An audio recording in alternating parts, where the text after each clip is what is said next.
Parylene is chemically compatible with nearly every material and nearly every environment. HCO is Parylene coated products that have met FDA standards for biocompatibility and biostability. Parylene is also insoluble in nearly every solvent, inorganic or organic.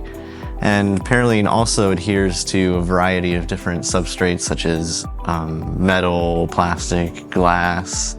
And part of the reason why it adheres to all these substrates is our pre-treatment process that we follow at HCO. So if a product has a high reliability end use, then we can do an ultrasonic bath to clean the soils from that product. So we'll do the ultrasonic bath, rinse, and then dry the product.